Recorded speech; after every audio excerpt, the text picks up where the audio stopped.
Hello and welcome to Power of Time and the Power Hour. My name is Erika Buzzard, and I am so excited to be sharing some content with you that is near and dear to my heart. As a full-time working mom and wife and fitness instructor and very, very busy person, I know how valuable time is, and I know how important it is to use your time wisely when you are starting out as a coach or whether you are wanting to move your business forward as a coach. So I'm so excited to be able to bring to you this content because I really feel passionate about it. And I do feel like this has really made the difference in my own business and enabled me to, after 2 years in the business, to be able to retire from teaching and focus on my Beachbody business full time. So I was able to turn a hobby, something that I did for fun, into a full-time income. And today I'm going to share with you how I was able to do that. So first of all, what you have to recognize is that we all have the same 24 hours in every single day. None of us have more time than others. We just use our time differently.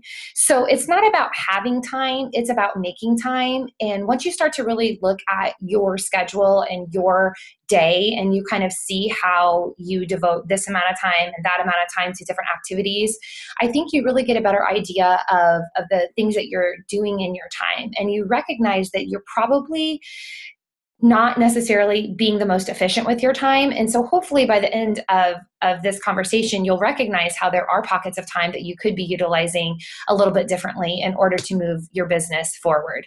But you've got to realize that sitting and talking about how busy you are doesn't change things. What does change things is looking at your schedule and determining where you can kind of tweak it, where you can maybe wake up early or stay up a little bit later, or rather than doing certain things, you can replace that with business building activities. That is really where the power comes. And that is really how you will be able to move this business forward. So just some basics to time management. I think you have to have an idea of time management before we can even start talking about a power hour, because if you don't have a good idea of what time management is all about, then I think it's going to be hard for you to find that hour of time in order to really work your business. And so wherever you are on the spectrum of coaching, whether you are a brand new coach, just started the business, or you're an emerald coach, soon to be diamond, or perhaps you've been in the business for a while and you're just now ready to kind of like move your business forward, I think that you've got to take a hard, long look at your time management and figure out what it is going to take to kind of find that hour of time or those pockets of time. First and foremost, organization is key to moving your business forward. I work from a daily to-do list. And so like, yes, I have a normal planner, and yes, I work from that planner and a schedule and whatnot. But every morning when I wake up very early so that I can work my business. I make a to-do list. And what are the very pressing things? What are the absolute must things that I have to do? And I really do work from that list every single day. Like I mentioned, use a planner and have fun with it. Go to Target and find the most creative, the most modern, the most flowery, whatever the case may be, whatever your preference is, find a planner that you just think is the coolest thing. I have purchased a planner, a day planner online, and I really love it. And it was a little pricey, but it's very inspirational, and it's for female entrepreneurs. So it's right up my alley. And so I really love my planner and get really into it. But have fun with it. Also, having a form or a system of tracking so that you can kind of keep yourself going back to that list of people, or something that is going to be able to give you a system that will help you and not have to rely on memory when you go to sit down to work your business. So having some system of tracking, I know that me and many of the coaches on my team, they like to use an Excel spreadsheet and kind of just put people in categories and what program or what conversation they had, or how many times they had conversations with the person and follow up and whatever the objection may have been, that sort of thing. So systems of tracking are very important. And I would encourage you that if you haven't started a system of tracking, to start it like immediately, because that is going to make your business so much more manageable. Work from a Mac Daddy list. Now, okay, so the Mac Daddy list is something that I think is incredibly important. As you move forward in your coaching business, you've got to have an idea of what your network is consistent of. And so what would go on that Mac Daddy list is everyone you know, all your friends, your neighbors, the people from your kids' preschool, your colleagues, people maybe that you are currently in touch with, but maybe also people that from your past that you can reach out to, but just this Mac Daddy list of individuals. Once you figure out this Mac Daddy list, you can then kind of decide, okay, does this person seem like a person who might really benefit from a challenge group and from all the love and support that we have to offer in challenge groups? Or perhaps a person might benefit from the business opportunity of coaching. And so you kind of start thinking about that, and always coming from a place of that we have something really incredible to offer people, because we really do. We have so many solutions as coaches. We have fitness solution, we have nutrition solution, we have, the wellness component, we have the support system, we have the coaching, we have such an amazing experience to offer people. And then with the coaching side of things, we have a financial solution that can bring people financial freedom to where they can change their future like it has done for me. So we need to always be comfortable in the fact that we have solutions that are powerful. Take yourself out of the equation. Take yourself out of the equation when you're looking at what this business can do for you personally, and put yourself into the equation of what can Beachbody, what can a challenge group, what can this community and this opportunity do for that person. And when you do that, the whole world opens up, and you always are comfortable because you know that you're doing this from a place of love and help and support in a way that's going to help that person live a better life. And then when you're doing that, you in turn are giving yourself all of those gifts that you really wanted in the first place. So it really is a win-win situation for everybody. So business hours are really important.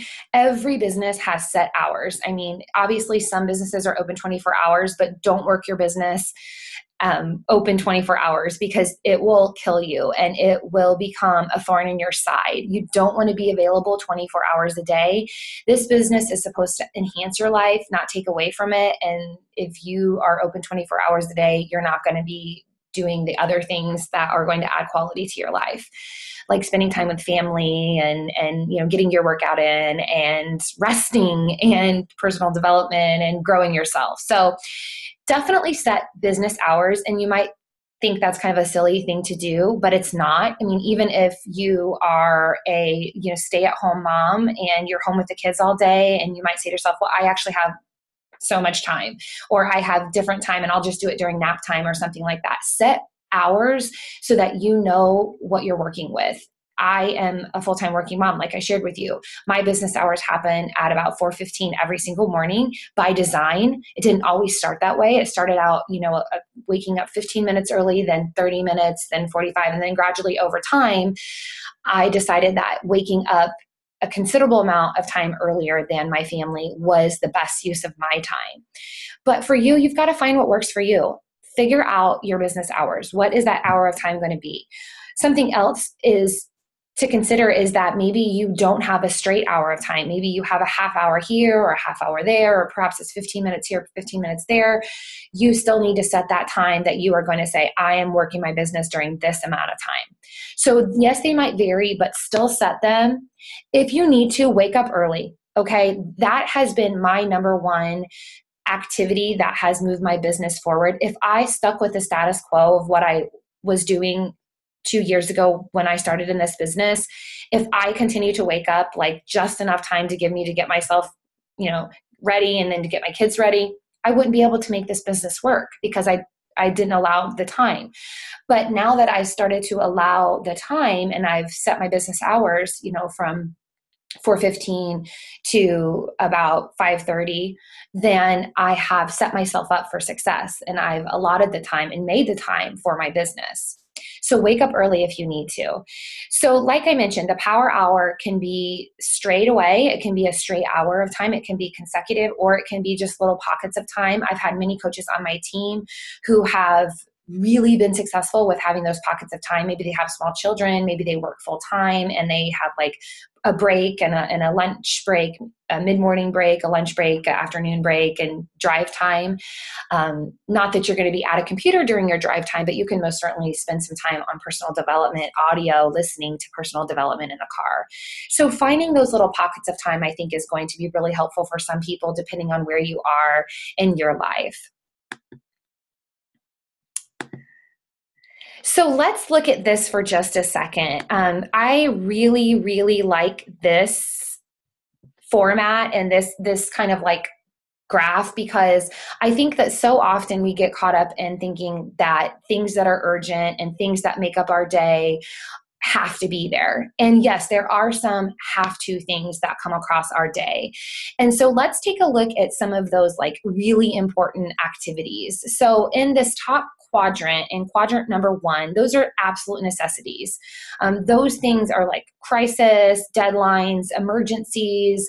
Now, these things obviously have to take precedent among everything else. I mean, if your kid is sick, or if there's something urgent at work where you have to meet a deadline, like for me, I'm a teacher and I have certain deadlines I have to meet for my evaluations and that sort of thing. And so, yes, I need to meet those. Those are incredibly important. So those are necessities. Those are absolutely going to go in the must-do category.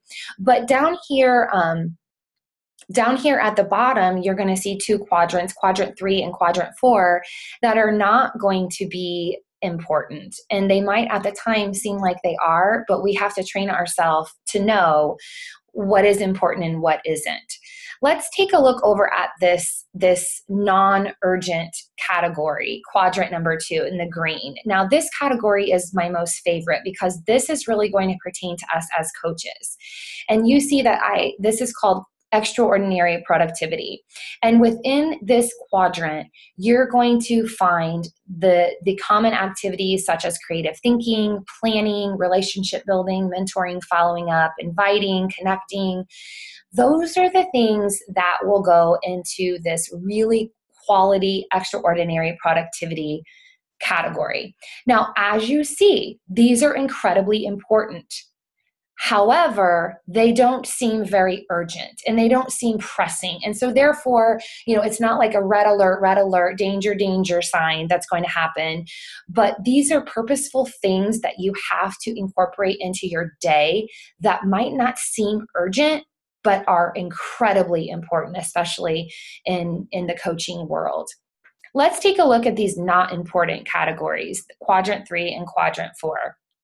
I mean, obviously, there are certain things that we know we don't need to necessarily spend our time doing. Like, for example, in quadrant 3, we have this distraction. So we have all sorts of distractions in our daily life. We get involved in other people's problems. We get involved in other people's expectations of what we should be doing with our time. We also get interrupted. Okay, we're scrolling through Facebook and we're just kind of mindlessly, aimlessly looking at things. Maybe we're scrolling through online shopping or emails, and that's not going to move our business forward, nor is that urgent, nor is that pressing. So really, that is just a distraction. That is just like a time filler. It's not essential. It's not important. And it's taking our time immediately, and it's basically in place of other things that could be happening that would better serve us. Another category is the quadrant 4, and that's just waste. And I would say that we really want to try to avoid wasted time. Okay, escapist activities, which would be, maybe surfing the internet, like people.com, or like reality TV, or, looking at magazines, or just mindless activities, maybe Sudoku and crosswords and busy work and going through, junk email and reading stuff and spending time maybe talking and gossiping and just things that don't need to happen. They really aren't serving us any purpose. In fact, they're probably taking away from the quality of our life. And so we really need to not do those at all. We need to avoid those. Now, some people really enjoy watching, a half hour of television with their family, but I can tell you right now that that is the number one thing that went out the window when I decided to make a commitment to my business.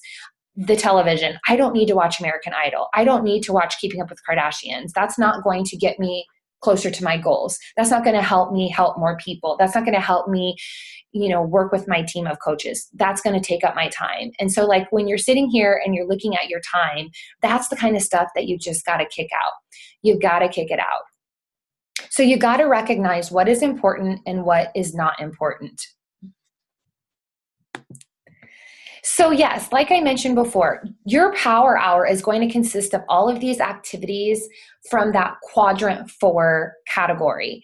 So in quadrant 4, these are very important activities. They might not seem urgent, but in all actuality, they are what's going to move your business forward. So you've got to recognize that even though these aren't going to be pressing issues, they're still incredibly important. And it's kind of like the swimmer who trains and trains and trains and swims millions of laps to prepare for the Olympics. And all of those laps are done, and all of those laps are conditioning that swimmer for the very, very most important event of their lifetime in the Olympics. All of those laps matter. They're very important, but just as easy as those laps are done, or maybe not easy, but they can also not be done. So these activities should be done, but they very easily could not be done if a person doesn't have that focus or that discipline to actually get these tasks accomplished on a regular basis. So what you want to focus on during your time is these quadrant 2 activities: following up, creative thinking, renewal, relationship building, personal development. Focus on controllable activities that you know within the 3 vital behaviors that are going to move your business forward. Okay. And I'll talk more about the controllable activities in just a second, but say no to things. Don't just because somebody asked you if you could participate in something or could you volunteer your time to do this, that, and the other. Say no. Make sure you're careful with your time and you're spending your time wisely. Also delegate activities. Like for me, I have a cleaning lady and I absolutely love it. I resisted forever. But once I determined that this person can actually add more time that I could focus on those very important activities, then I recognized it was definitely worth the investment. Make trade-offs. You've got to recognize that, watching Keeping Up with Kardashians, that hour of time could be better spent doing things in quadrant 2 that are really going to move your business forward. So doing more of those quadrant 2 activities is going to be incredibly important. So this quote says, lack of direction, not lack of time, is the problem. We all have the same 24 hours. And basically, it's just a matter of how are you spending your time? What choices are you making? What trade-offs, what sacrifices? What are you doing today that's going to help you tomorrow? Are you spending your time wisely or are you not? I think that it's time that we kind of look and we say, how am I spending my time? Am I efficient with my time? So there's 3 keys to self-discipline. And obviously you should start to recognize that time management is a discipline and it's learned. 2 years ago when I started in the business, I didn't have the same discipline that I have today. I had to grow and evolve and create systems and things that would work for me and would work for my team. So in order to become self-disciplined, you've got to be committed and you've got to make this commitment. And you have to say that you've made this investment to become a coach. And maybe it was just a challenge pack with the fitness program and amazing Shakeology. And now you get to appreciate a discount, but you've decided, you are ready to see where this business can take you. So you've got to be committed to it. You can't just say, and think it's just going to fall in your lap, because it's not going to fall in your lap. You actually have to work. You have to put some work in on the front end, as with anything worth having, but you've got to make that commitment. You also have to focus on the controllable things. Like controlling the controllable is so huge. And I'll get into that in just a second, but you've got to be fully accountable. You've got to be accountable to other people on your team, to those people who have maybe made an investment in a challenge pack, you've got to be accountable to yourself, and you've got to recognize that you have to make trade-offs, and you have to keep your word, and you have to work towards certain things if you want to have more. And so these are the keys to self-discipline that I think really will get your business to the next level and get it moving in the right direction. So these are the things that you can control. Obviously, you can control your fitness. You can control when you're going to work out and getting in that at least a half hour of workout a day, and also your nutrition with your Shakeology. You can control that. So that is something that you need to make sure you're doing, because that's also going to make you a product of the product, which is one of the 3 vital behaviors. Your business hours, you can control that. Once you look at your day and you say, I am doing this with my time, you can say, okay, here's what I could do differently with my time, or here's how I want to now use my time based on those quadrant 2 activities that you know are going to move your business forward. Connecting and inviting, you can control who you connect with. You can control adding to your friend list. You can control reaching out and enhancing your cold market, or those people that you don't know personally, but that you'd like to get to know because you want to grow your business. Connecting and inviting, you can invite people to your challenge group. That is a controllable activity. You can run regular challenge groups. I say run one every single month. Co-coach it, get with somebody, get with a partner, tag team it, and rock it out. You can control that. You can control organizing and participating in training. You can control watching this webinar. You can control that. That's stuff you can control.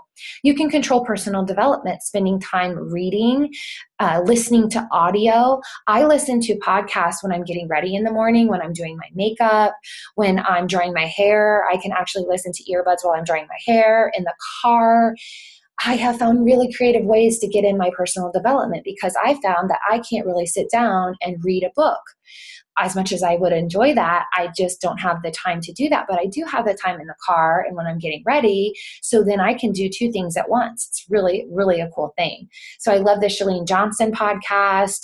She's incredible and has really given me that inspiration and motivation. And also the Team Beachbody, the National Wake Up Calls are as well on a podcast, and all the trainings from Summit are on podcast. So you can listen to those things as you're doing other things. It may be when you're cleaning your house or doing laundry or something like that. That would be another time you could incorporate some personal development. But following up, you can also follow up. That's something within your control. You send an invite, you send an initial contact to somebody, and maybe you don't hear back, or maybe you do hear back and there are some questions. You can control that follow-up. That is something you can control. And then attending events. You can control going to the 3 vital behavior training. You can control going to Super Saturday or a Shake and Share or a local event. You can control those things. You can control going to Summit, which I highly, highly recommend. If you're serious about coaching, you've got to get to Summit, because it will absolutely change your business. And I can speak from experience that last year at Summit in 2014 in Las Vegas, that was my aha moment. And that was when I was like, I can do this. Like, look at all of these people here doing it. If they can do it, I can do it. So you can control attending live events. And in fact, I highly recommend you get to every single event that you can make possible. This is my Power Hour to-do list. And this is something that I have right in front of my face. In fact, I'll show you right here on my desk is my Power Hour to-do list. And so this is something that I look at every single day, and I make sure I'm sticking to it.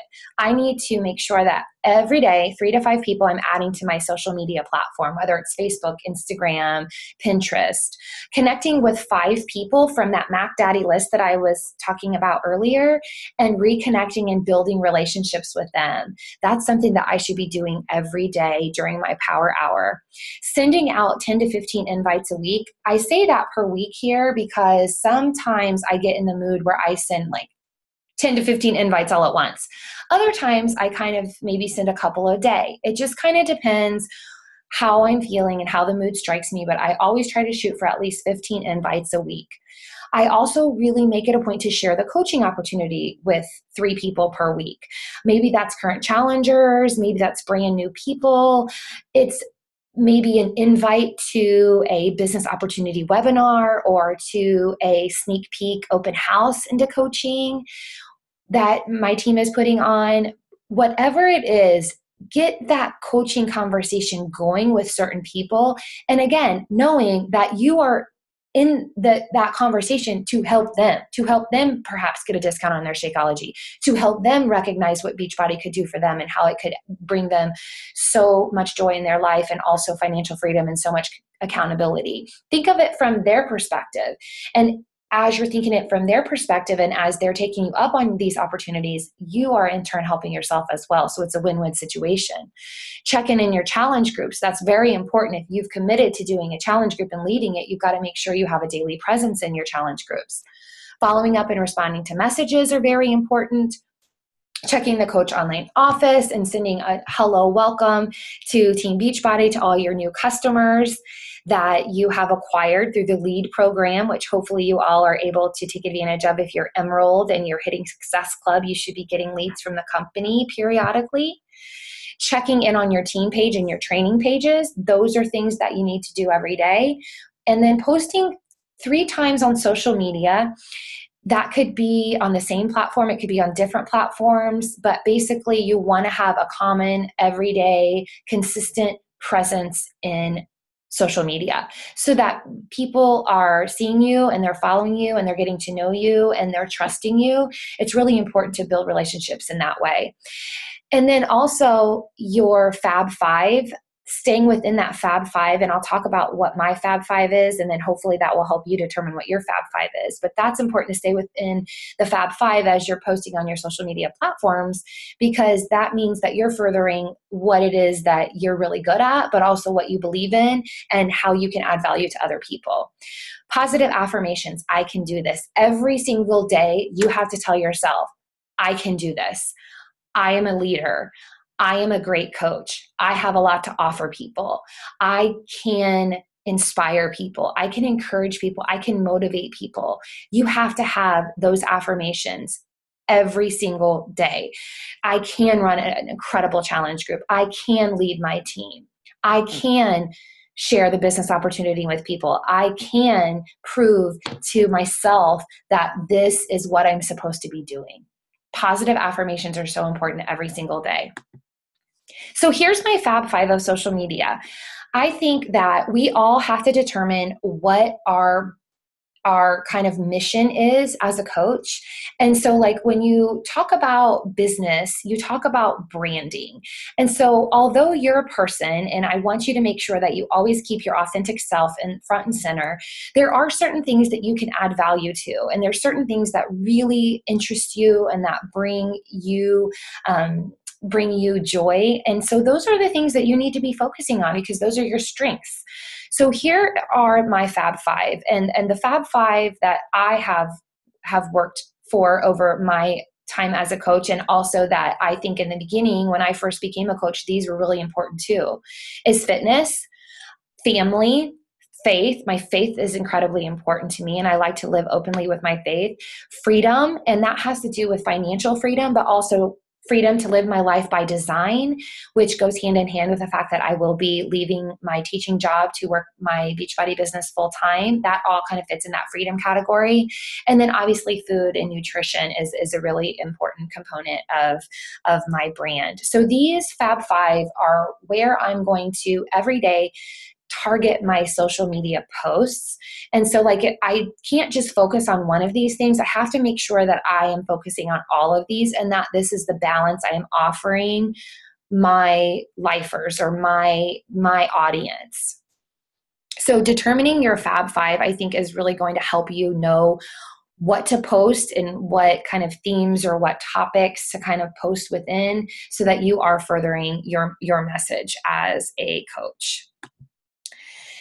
So lastly, I just want to say that the secret to success as a coach obviously is to stay consistent. But first you have to look at your time and you have to see how you're spending your time, and you have to allow yourself to find that you might not be spending your time in the most efficient way, and you have to be willing to change. And so find that power hour where you can really focus on these tasks that I have shared with you today, because that is what I know will help you move your business forward. Secret to success in coaching, the secret is that, you've got to keep going. when times are hard, when you're facing rejection, when you seem busy, when you're dealing with life stressors, we all deal with those things, but you have to keep going. You know that this is something that you're passionate about and that you've maybe seen other people have incredible success with, and you know that you can as well because of your positive affirmations. You just have to keep going. So when you work these power hours regularly every single day, just like the swimmer who swims her laps every single day, you have to know and trust in your heart that this will move you to where you want to be in your business. And you might not see the results every single day. You might not get instant gratification every single day, but you have to trust and believe that as you are putting in your time, as you're putting in that hour, as you're putting in that lap every single day, it is bringing you closer to your goal. So you will have guaranteed success. I can say this guaranteed without a doubt. You will have guaranteed success in the business when you consistently hit Success Club 5 each and every month. This will ensure that you're growing as a coach and you're reaching more people because you're sharing Shakeology and challenge packs with others. And that's going to give you obviously that residual income. But that's also going to share and broaden your reach. So if you are hitting Success Club 5 every single month, no matter what, you will grow your business. So everything else will fall in place. You implement this 1 hour of time, this power hour, and you hit Success Club 5. That is the absolute recipe for success. That is the magic pill to coaching. And what you have to keep in mind when it comes to Success Club is that every single Success Club point is a person. So it's not just a point that you're using to kind of measure as a coach, but it's a person. It is a person. It is a mom. It is a dad. It is a sister. It's a friend. It is a individual who you have positively impacted. And it is a person that then can go on and live a better life because you have helped them. So you've got to think about Success Club points as people. And when you start to do that, and when you start to realize that you have something incredible to offer others, I think that coaching becomes so much more rewarding, and it helps you to face those objections with grace and with class. And you know that that's okay because you know that that's just bringing you one step closer to that person that you can help. Thanks so much for watching, you guys. I hope that you learned something from this, and I hope that you are able to have some tools that you can then go and implement in your business starting today. Thank you so much.